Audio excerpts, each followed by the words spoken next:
Welcome to the Living Room Online Literary Series, produced and hosted by M.L. Liebler, internationally recognized Michigan poet, editor, publisher, literary activist, university professor, and performance artist. Number 20 of the series. This program was presented February 25th, 2021, and features the poetry of Ron Padgett, Chris Tisch, and George Tisch. And now, here is M.L. Liebler. So we've got these great poets with us tonight, and a great audience here, and likely many, many more on Facebook. We usually have something like a couple hundred or 300. Not to make you nervous, George, that it's like being on the Ed Sullivan Show. So this is presented by the Detroit Writers' Voice and Poets and Writers in New York City. We're very grateful to them. They've been helping me do things since the early 90s, and they're still going strong, so that's great. We're also on Facebook, so people can post questions and things like that as we move through the Facebook program, and then also in the chat here. Ron's agreed to do a little Q&A afterwards. So we're going to start with George. I want to, because not everybody out there is going to be familiar with all of the biographies of people, so I'm going to give a sort of formal biographies so everybody has an idea of the folks who will be reading. We're going to start with George, and then we'll have Chris, and we will finish with Ron Padgett. George teaches film studies and poetics at the College for Creative Studies in Detroit. He's a recipient of the 2015 Kresge Artist Fellowship. His recent books include A Thousand Words and Others from Blaze Vox Books, 2020, The Slip, and The Imperfect from United Artists, Louis Warsh's great press, 2010. So please welcome to our stage in the living room, in front of the fireplace there, George Tisch. Yay. Thank you very much. Can you all hear me? Is that okay? Louder? Is that okay? All right. Now you made me shut off my light. I can't see my text. So no, I can see it. It looked good though. Yeah, I'm going to read a few poems from the end of the series called 1,000 Words. It's basically 100 pages of 10 words per page. And the words are lined up in a column so that there's really one word per line going down the page.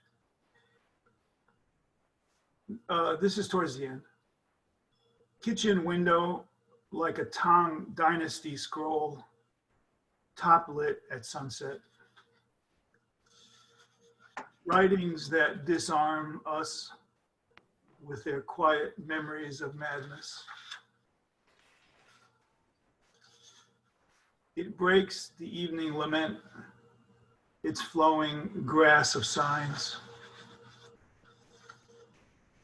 As the tide pulls away from the shore, we wave.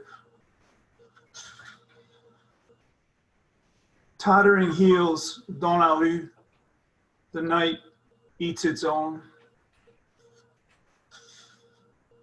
Awake after sleep, magnolia voices, chrysanthemum morning, their mortal song. When words fail, there's always humidity, bugs, and concerti grossi.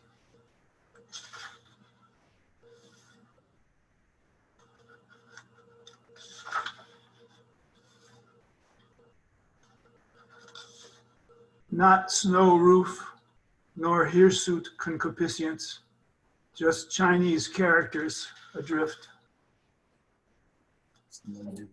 Lyric begets like, affect after art, like Snickers, like chuckles.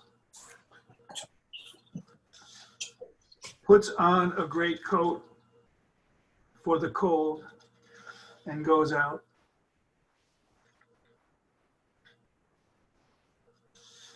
Certain feelings interfere with words, their letters blurred by clean. Or do we want to hear about what you did? Moving from place to place like a clod or dickwad. Big universe is beyond comparison, also home of Big Dummy. There's a second part of this book called, the first part is 1,000 words, and then the second part is and others, and I'll just like to read a couple of poems from there. And the poems in the second part are set up a little bit more conventionally. This is called Yunnan, which is the province in China. Yunnan. 3 bells announced the start of not attending to ideas. Pu'er mountains on literati scrolls by priceless assassins layered in winter. Pouring spicer over crushed ice, poor bastards, garnished from outside. Piano noodling before tenor solo boils over into 60s soul. No mas or no moss, at best, a lasting loss. We can't feel it anymore, the cupidity of this time. So fly away from here to come back in again. Ornette Coleman is a mammal, thought Michael McClure decades ago. This is called Debussy. You wafted in some freshly cut hydrangeas like a florist, then reordered the sitting room windows before raising them chromatically to let in the longing night clouds that cool it.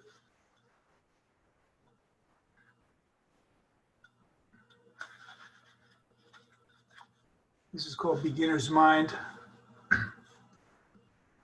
I like this juxtaposition between the changing and the unchanging. Here it's morning or evening, depending on whose dream applies. Mood for mood, the indigo nail shine matches your heels. Available in black and white, hard bop with hard labor. In this winter, those trees were whitewashed with lime. Chrysanthemum logic of chilled water in the naked white desert. Moments notice that cool rain above a pond in wind. They promise they promise to rise up for anyone else but us. In front of them, a garden with beautiful wisteria blooms.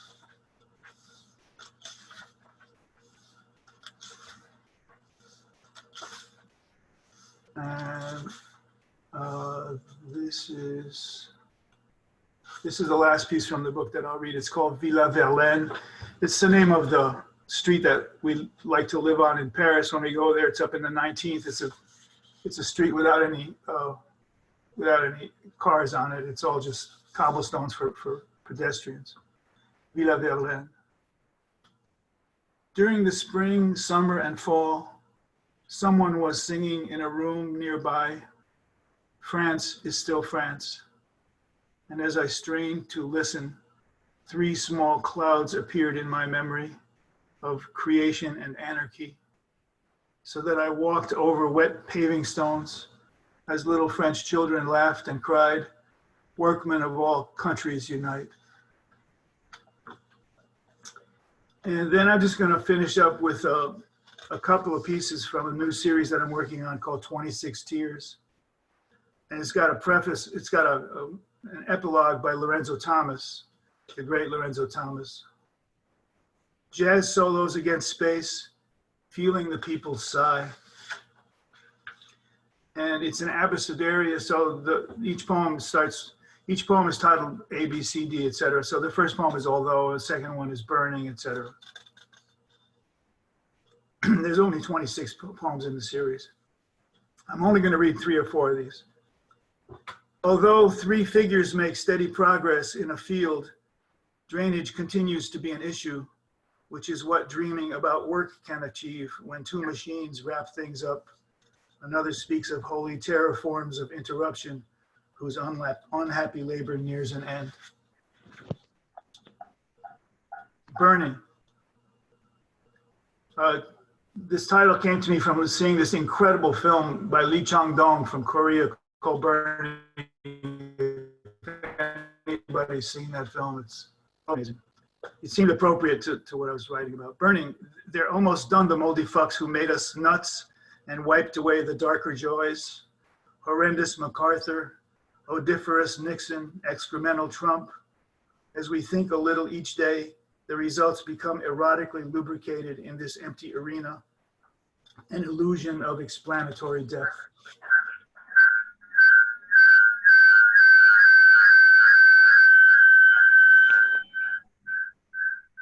Irene Welsh, you should shut off your thing, thank you.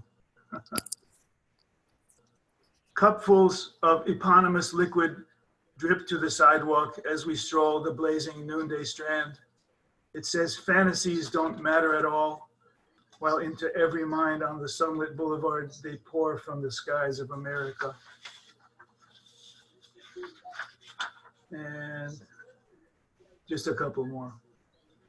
Eternal starlings bathe their primitive torsos abstractly in the Chazubachi, filled with teardrops, promising radiant depths, then butt dial calls to a creator beyond twinkling stars in a vacant sunset.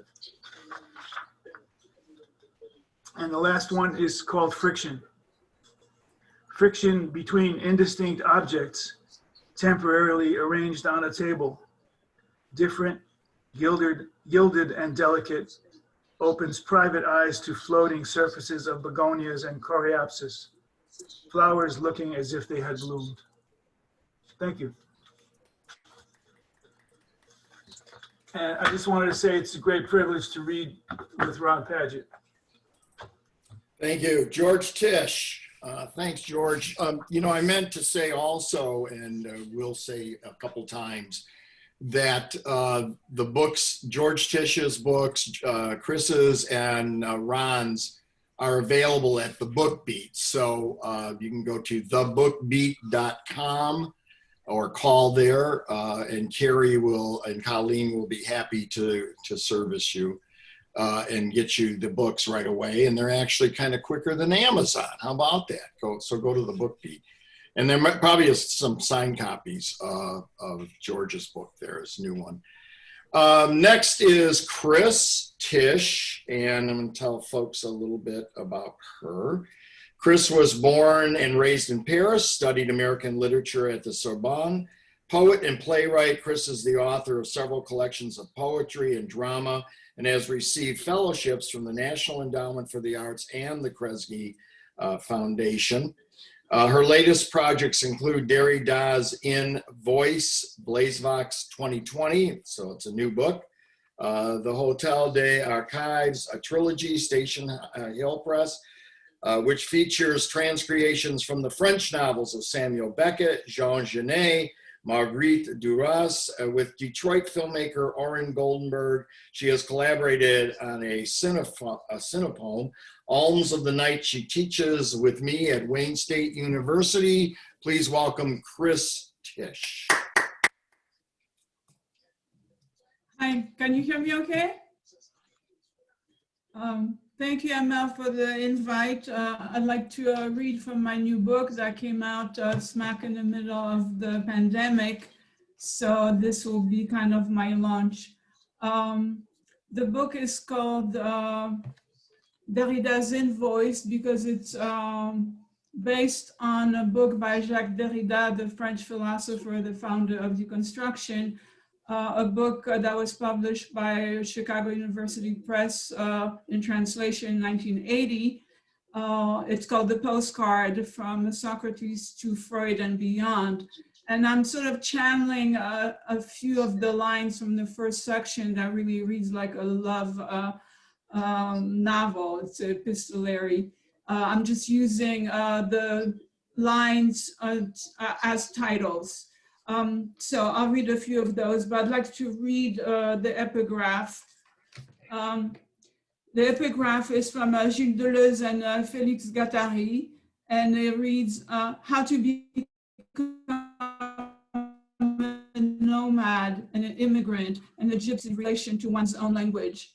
And part of my dedication is for the caravans of the displaced, the migrants and the refugees. May you find sheltering skies along the way. And I really hope that our current administration works to reunite the 500 plus children and to grant citizenship to all the dreamers. So this book is based on a bunch of constraints. I won't mention all of them, but some of them have to do with the presence of French expressions. Some others have to do with putting a cultural reference in it. So without borrowing, nothing happens. Sans emprunt, rien ne commence. Darkness mirrors a sense of malaise, where rubber meets road, a doorway to what comes next. Au revoir, les enfants. Chance will never abolish. Coup de torchon, direction, Bertrand Tavernier, 1981, on the eve of World War II. In a forsaken colonial town of French West Africa, Eddie Mitchell, bad boy of French rock and roll, plays Nono, a moronic, lubricious layabout dressed in a marinière and cotton pedal pushers. Tricolore, Bougnoul, need I say more? Fuck the empire and its muddy rivers. El pueblo unido, jamás será vencido. Frederick Rzewski, piano composition, 1975. In a letter from Black Mountain College, April 22nd, 1957, John Wieners writes to Schuyler, "Dearest Jimmy, bring an excitement form-wise, not just word-wise excitement, but the twist of the hip. This way, before Frank O'Hara's tight pants poetics throw shade on noun and verbs, cheat sheets taped to the top of my skirt. Tomorrow I'll write to you again in our foreign tongue. Demain je t'écrirai encore dans notre langue étrangère." The thread that ties this text lies in the scattered fragments I carry in the bowl of my dress. Like stolen coal, thin ice on railroad racks. From the outset, the relational shifters of discourse, pronouns in particular, that orphan IU structure held a récit in place. The way she's taught to pinch the seam on a whole grain loaf.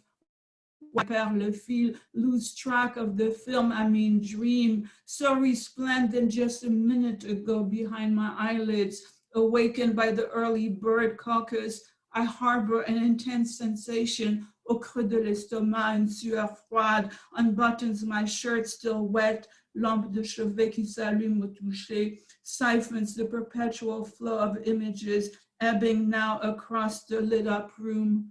The architect of rumble strips, bande sonore, goes out the door tout doucement. Lost in Translation, director Sofia Coppola, 2003, tips the soundtrack towards silence, Scarlett's pink undies notwithstanding, mouthing sweet things in the Tokyo bar. Sayonara, motherfucker. I've become your wife. Je suis devenue ta femme. During the Prague Spring, a month after Russian tanks roll into the city, cut across street signs painted over, causing the convoys to rumble east and west and back again, lost monkey wrench up their ass, cobblestones uneven ground at dawn. The virtuosity of rebellion, music to our ears, drawing time in 5/4 piano, alto sax, bass, and drums. A girl just married in a thin madras dress stands on Portobello Road, fingering dark velvet, silk, and linen, vintage threads placed like a fan of days past, cigarette à la main. The stranger flicks a fag and at thigh level, now in flames, syncope, stanza break, in the general collapse of senses, autrement dit, synesthesia. One needs to heed the code, mood and structure, verbal arrangement between words and world. The presence of the body in each versograph alerts the reader to piecemeal subjectivity. La femme en morceaux, other slogans will follow. Sometimes I wish I was illegible to them. Parfois je souhaite que tout leur reste illigible. Nothing so strange as Adamuka's Fasana, downward-facing dog, illegible. These vast American cities, Baltimore, Cincinnati, Detroit, ragged, crumbling piers, abandoned like Moses in the bulrushes of the Nile. True that, as per the Wire, David Simon, 2002's clip parlance. In the scribbled chords of the theme song, something ruined, occluded, not meant to be brought back from the dead, tongues falling away on Dante behind a steep bluff. A narrative emerges, a promise, in spite of the text's effort to front its own unreadability. What eludes the human sensorium, or perhaps ça crève les yeux, depending on your standpoint, is the foolishness of being right, more foreign than the thin handwriting on the back of an old photograph to a groovy chick. Only groove I find in a pocket dictionary means furrow, rut, or trench. This whole va-et-vient, to and fro movement of discourse spoofs up my checkered skirt as I step on the metro grate. And maybe two more.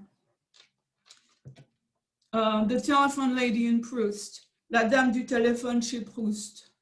Couldn't fathom that the short pshit hiss of an oxygen tank during the quietest part of Shostakovich's Fifth was a sure sign or omen, like an eclipse or walking under a ladder that no man could ignore. Shrill electric bell echoes down my spine. La guerre est finie. Direction Alain René, 1966. And the police in the slip is here as long as you can hear bodies maneuvering algorithm, a sea of sound, roaring to a stop.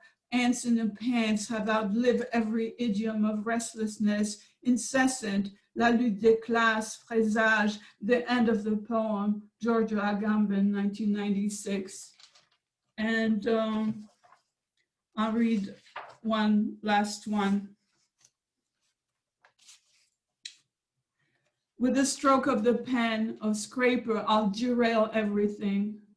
In coming home, director Jean Gimou, 2014, Gongli's face smooth as a snowy step, peers into a station crowd for her returning husband 10 years behind bars.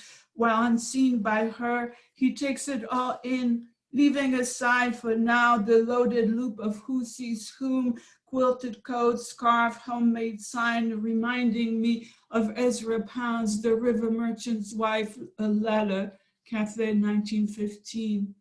I grow older.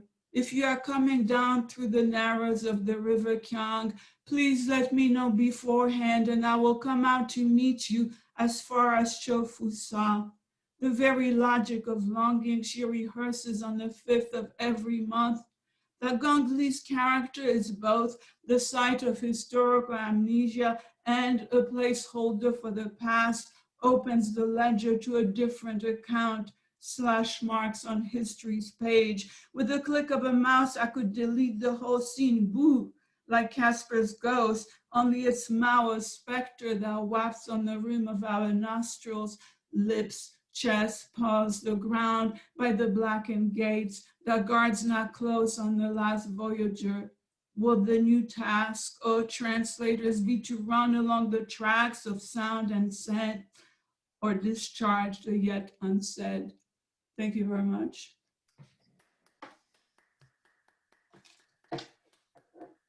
Fantastic. Wow. Hey, Carrie or Colleen, if you're watching or listening, throw Chris's new book in my basket too. Yeah, I got it. That's good. Good stuff. Thanks, I want Chris. to show the cover. Is that okay? Yeah. It's a cover by Sarkis, a world-renowned artist who's celebrating his 80th.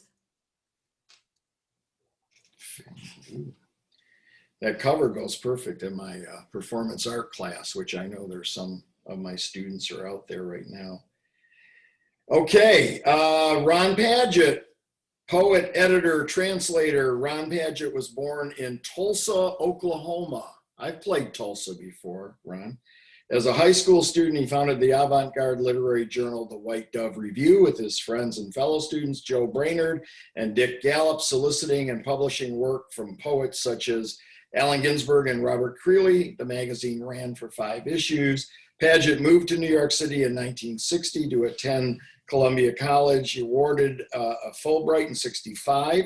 Padgett spent a year in Paris, France, studying, translating French poetry. He eventually made his home in New York City's East Village and became a vital part of the second generation of New York School poets, a group that included Brainerd, the great Ted Berrigan, Alice Notley, Bill Berkson, and others. In 2018, Padgett received the Frost Medal and the Poetry Society of America, presented for Distinguished Lifetime Achievement in Poetry.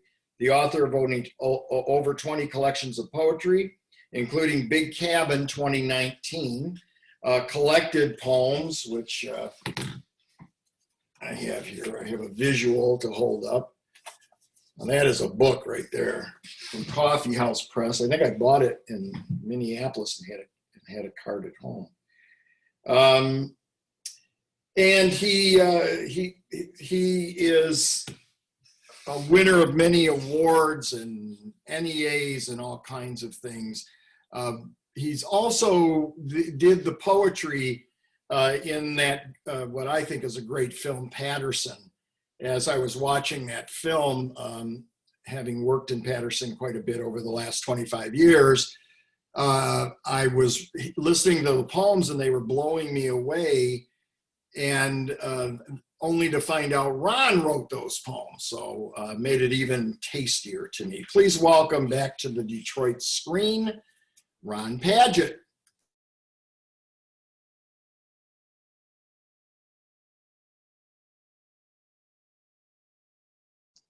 Okay, can you hear me now? Can anyone hear me? Oh, okay.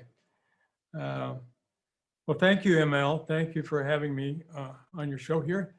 What a special treat it is to be here with George and Chris Tisch, wonderful poets and good friends now for, do the math, guys, 55 years we've been friends. So let's do another few more, okay? All right, but you didn't read long enough. I wanted you guys to read longer. You said you were gonna read 15 minutes, you tricked me. So I'm gonna read 15 minutes, but so anyway. These are all poems written in the last 10 months. I've been up here in northern Vermont, hiding out from Covis and with nothing to do but scribble. So here we go. Against the grain. Once in a museum, I saw the Bible on a grain of rice or something to that effect. They even had it displayed under a microscope. I saw words, but wasn't going to stand there and read the entire Bible. I've never stood anywhere long enough to read the entire Bible. I've never even read the entire Bible. This morning, though, I did eat a bowl of rice with hot milk, sugar, butter, and salt. Imagine how many Bibles I ate.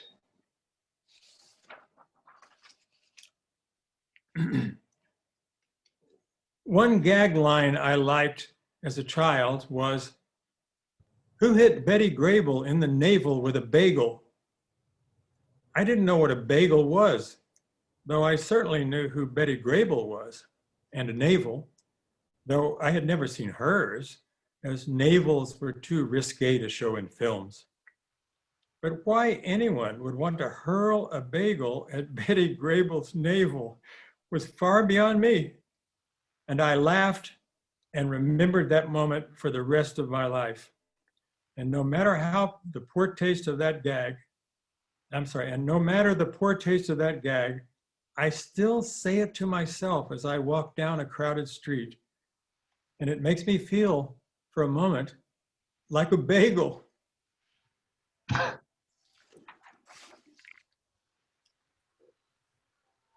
In Mexico, at 16, I saw a play in Spanish, a language I didn't know.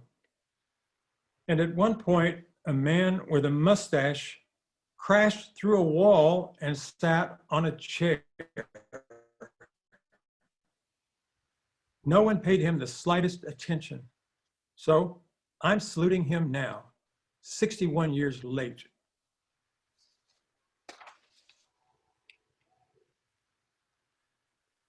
I thought 2020 was going to be an amusing year, a great year, like perfect eyesight. Look out the window and whoop, the year disappears into a robin redbreast.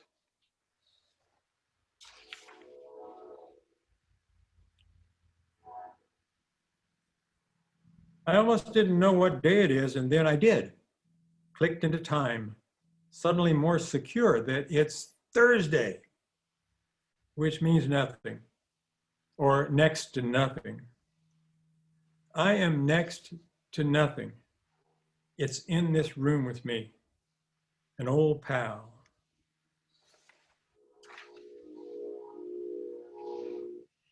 Somebody has a strange, they're unmuted, and I keep hearing like a sound of a distant railroad train, which I heard when I was 4 and 5 years old near the house I lived in Tulsa. It's a rather nice sound. Thank you, Ron. I'm sorry about that. I'll mute myself now. That's okay. me. No, I enjoyed it. Thank you, kid. That was great. I just took out a ruler and measured the dictionary that I had guessed was 7 by 5 by 2 inches. And guess what? It was. I banged the ruler on the desk and called out, "Yes, yes, yes." Ah, the small, sad pleasure of being right.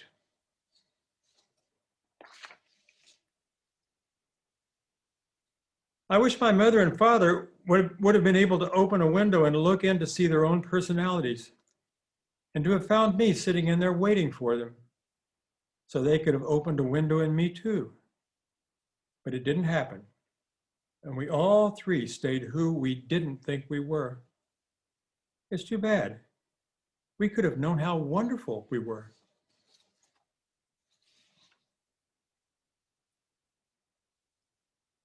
When I was a sensitive adolescent, pink clouds in a blue sky sent me into a cylinder of pleasure. So now that I'm old, I see them, and as if they were peasants walking past me on a country lane, I simply nod, happy enough just to see them, with no cylinder involved.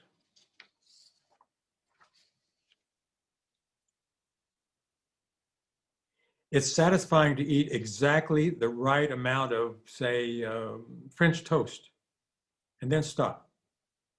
For you have just achieved a moral victory in the middle of the flow of time.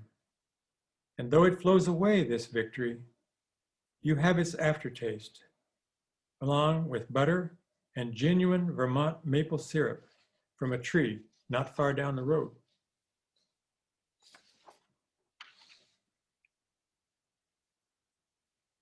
When my granddaughter saw me today, a radiant smile lit up her face, and my face opened up too, with a smile that said, "I love you," and she knew.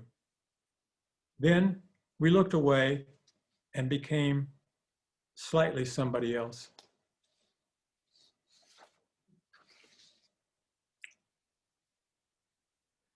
I'm sure I'm not the only person my age who is still asking the same questions about existence and life in existence that I asked in adolescence.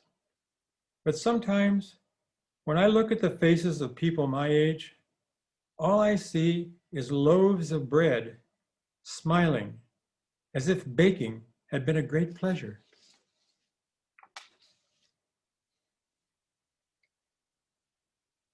Last week, there was 1 wasp in this room. Yesterday, 2. Today, 5. In a month, there'll be enough of them to pick me up and throw me against the wall. But apparently, they don't care about me at all. And honestly, I don't care about them either.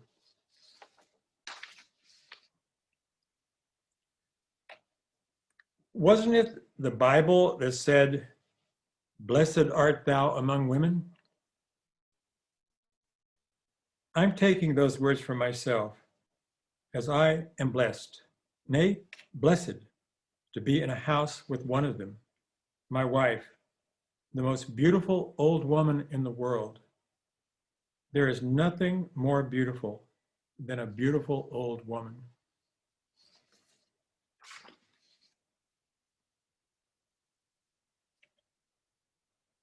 I noticed a black thing, a chocolate cake crumb, a single mouse dropping, and for a moment, I didn't want it to be there on my desk. So I flicked it off and onto the floor. Now it's down there. I wonder what it is.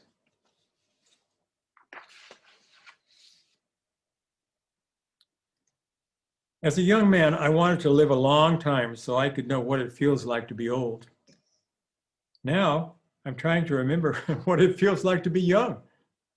Young, old, old, young. Do you need more proof of how ridiculous I am? If so, look inside yourself, for you are just like me. There is nothing more ridiculous than a human being. The rest of nature doesn't know this. It's our little secret.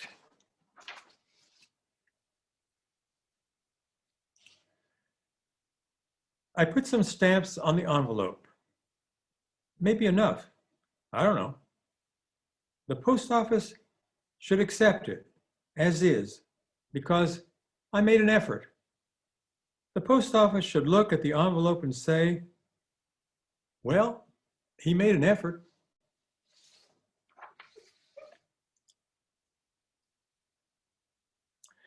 I had a friend, an old Vermonter, who lived in the house he was born in. Oh, I'm sorry. Oh, yeah, I'm sorry. Excuse me. Reset. I had a friend, an old Vermonter, who died in the house he was born in at 94, alone. His name was Harold Clough. He did manual work all his life until he quit working around the age of 87. I just looked at the picture of him on my wall and wondered what he'd think of me now. I never heard him say anything good or bad about anyone. In fact, I never heard him say anything about anyone. He was always quietly happy.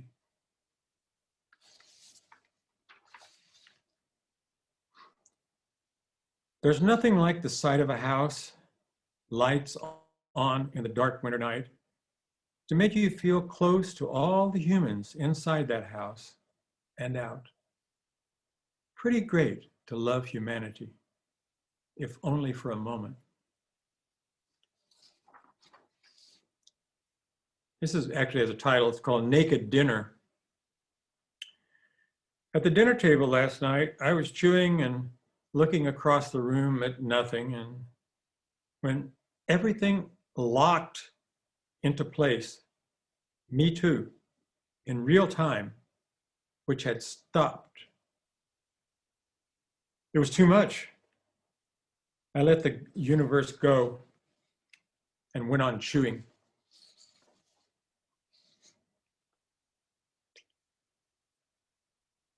Joe Brainerd said, "The reason I'm a painter is because I'm not a movie star.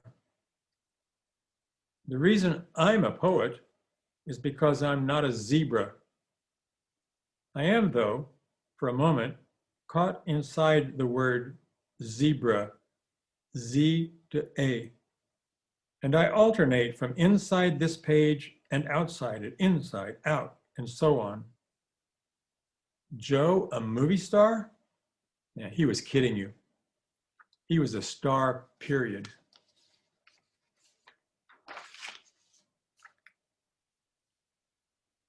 Jesus would have made things a lot easier if he had written his memoirs, but he was too busy being Jesus, I suppose.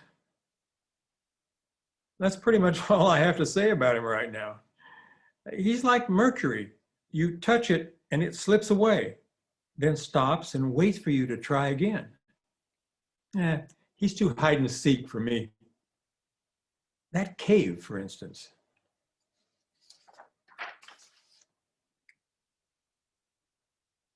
I sat around until it was dark and had a cigarette, the same one I smoked in 1958 in a hotel room in Mexico at night, with 12 girls smoking Mexican cigarettes and laughing into the smoke of each other's breaths. It was a Delgado, slightly flattened and with pinstripes running along its length that went all the way to a little Mexican infinity inside me.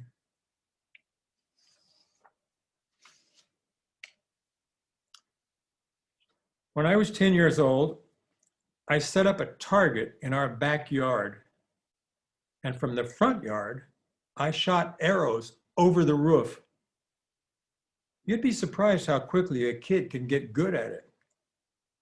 This was a skill that later served me well when I faced the challenges of adult life.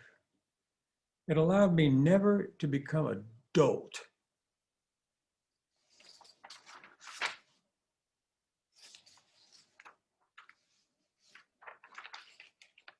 I only have about 50 more, okay? A blue hen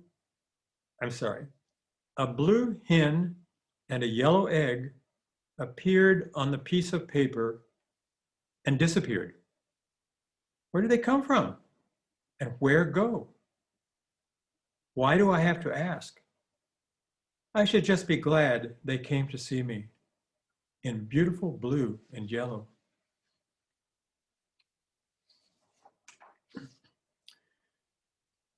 What is it that in the face of death lets you find yourself sitting in a chair with happiness all around you and in you and of you, as if you were a dog whose master is petting you and telling you how good you are forever?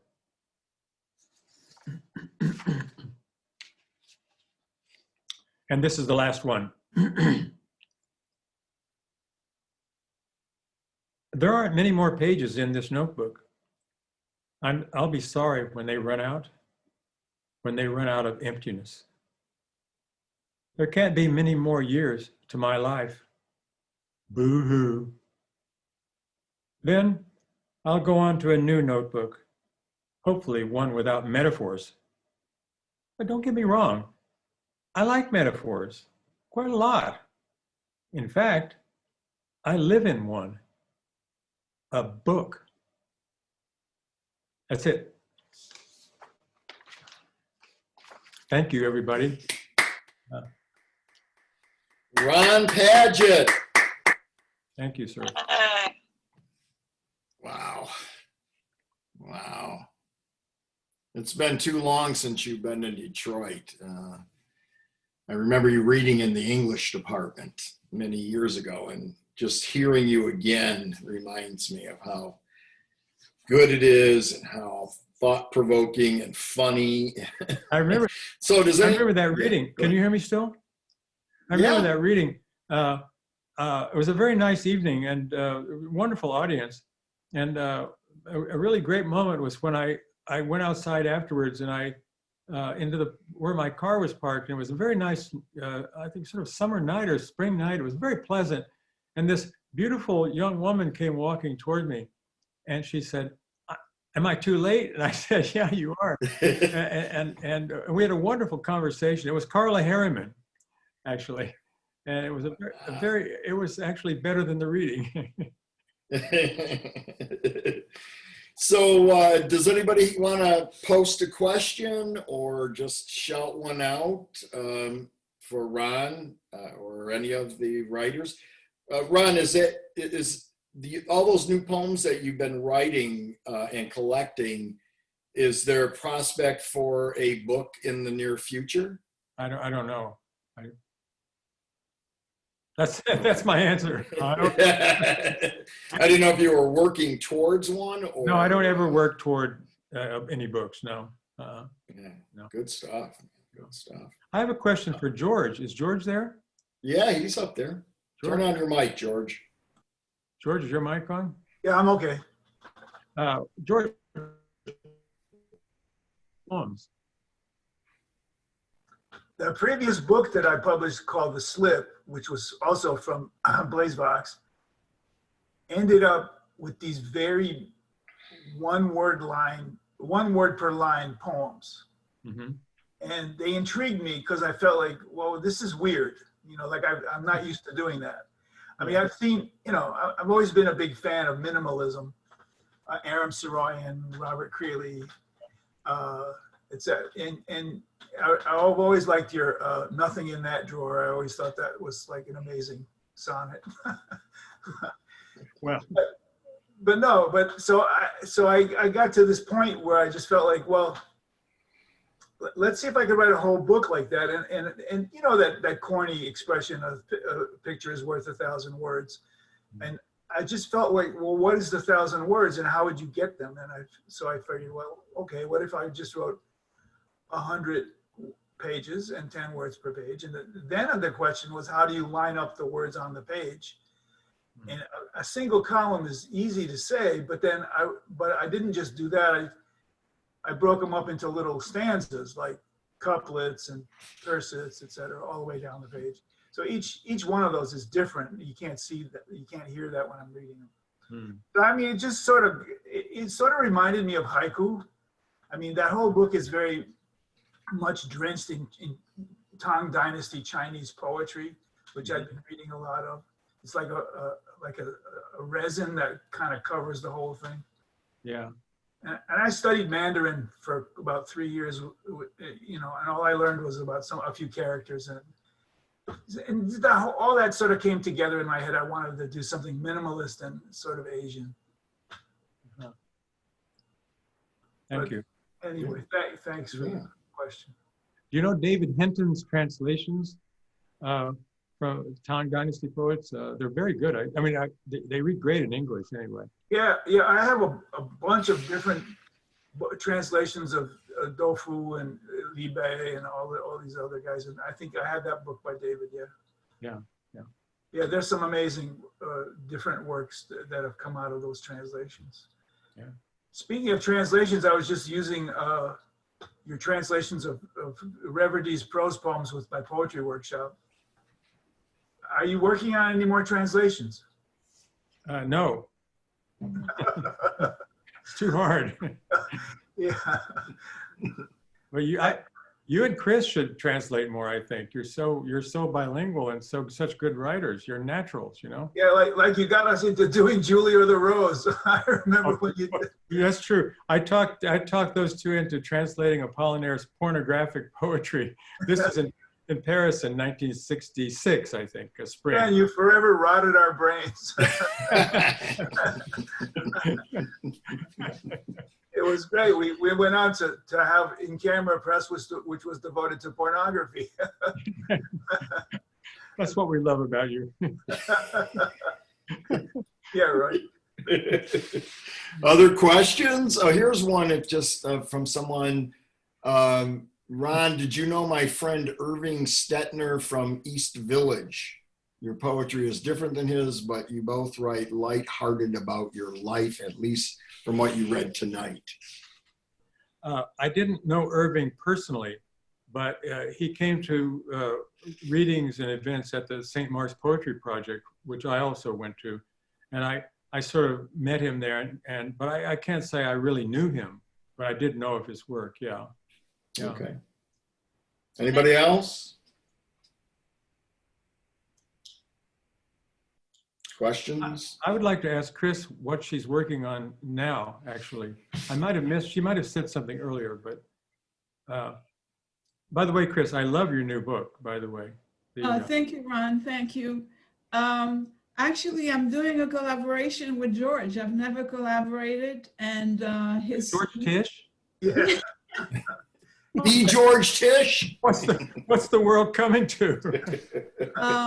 He read from his new series, 26 Tears, Yeah. So I'm doing it backwards. I'm starting with Z and going to A and just taking a few words from each of his poems. And so I love having that structure. So I wrote 10 already.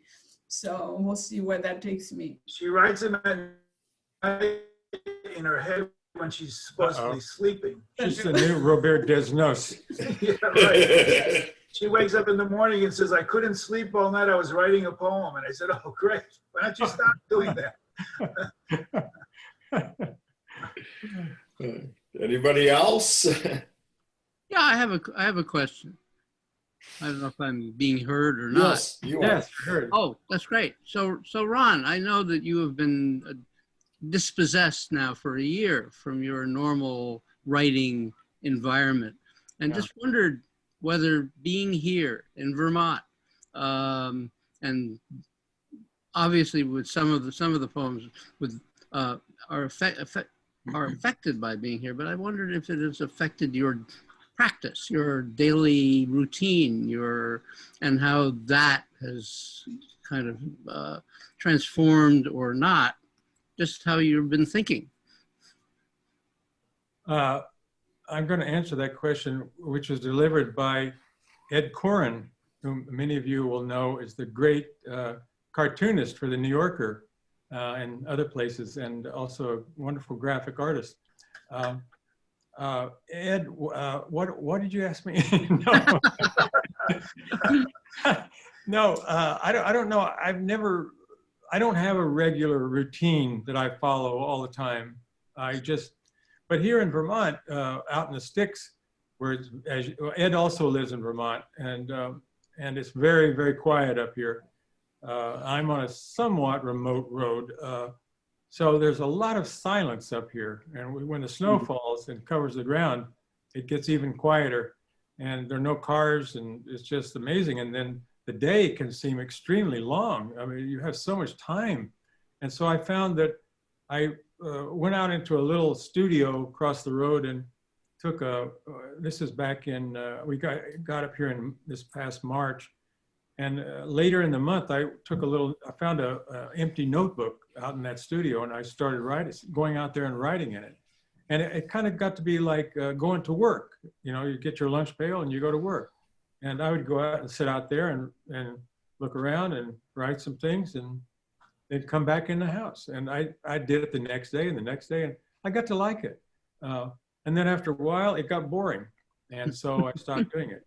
And, but I can't say that I have a regular work routine. I'm not like prose writers who get up in the morning and write 200 words and sharpen their pencils and all that sort of stuff. No, I never presumed that you had a routine, but I just wondered how just being here affected how you went about thinking and feeling and looking. And you just answered that. I mean, and I have no idea how I think. Well, we do. So it's something that happens to me. I don't have much to do with it. I know the feeling. I know the way. Anyway, it's good to see you, Ed. You look good. I was going to ask a question, just a logistical question, and then one about your poetry. So you're in Vermont, which is a small state. So have you gotten your vaccination? Yes, only a very small vaccination, though. I think it's called a mosquito bite or something. Well, is it easier to get the Pfizer or Moderna shot up there than it would be in Los Angeles? Well, if my experience and the experience of my wife is any indication, it was very easy. But it was just recently. It was, in fact, 2 weeks ago today, that we got it. But very nice woman stuck the needle in our arms and told us nice things. And so, yeah, it was nice. My sister-in-law, who lives in New York, had a lot of trouble, and other friends in New York City have had trouble trying to just get a hold of anybody to make an appointment. So maybe it is easier here, but I don't know, really. It was pretty nice here. And then the other question is, what book are the Patterson poems in? Well, four of them are in that big, huge doorstop book of mine you held up, Yeah, yeah. collected poems. And then three were written specifically for the film. So they weren't in a book. Oh, okay. Okay. I thought maybe you did a little chat Maybe they're. book. No, no, Jim Jarmusch is really very popular in Europe. And so over there, those poems got translated into, I don't know, all kinds of languages and stuff, German, and, you know. Yeah. But anyway. Well, I was just watching his Iggy film, and I remembered watching it, and then the Patterson film where the guy's in the bar and there's a picture of Iggy Stooge hanging on the bar wall there. Right. Anybody else? Well, I appreciate all of you taking time and coming to hear these poets read tonight. This has been a very special reading for me. I've known the Tishas for a long time. In fact, I was thinking tonight, George had me on his radio show, I think it was 1975. So that was a very early break for me, and I'm always appreciative of that. And of course, he ran the Great Lines series, where I was thinking about that too, because I met Ferlinghetti through his series there, and Larry just passed away 2 days ago. So, interesting question. So I think Siri's talking to me or something. Anyway, so thank you guys. The next reading is going to be the All Access Cafe that I do with differently abled writers and musicians. And we're going to have Dana Gioia is going to pipe in from up Northern California. Paul Guest from Virginia, I believe he's at. And Joe Kidd from Detroit here will do a little music. So that's happening on March 21st. It will be a Sunday. And then a special Sunday event will be April the 11th.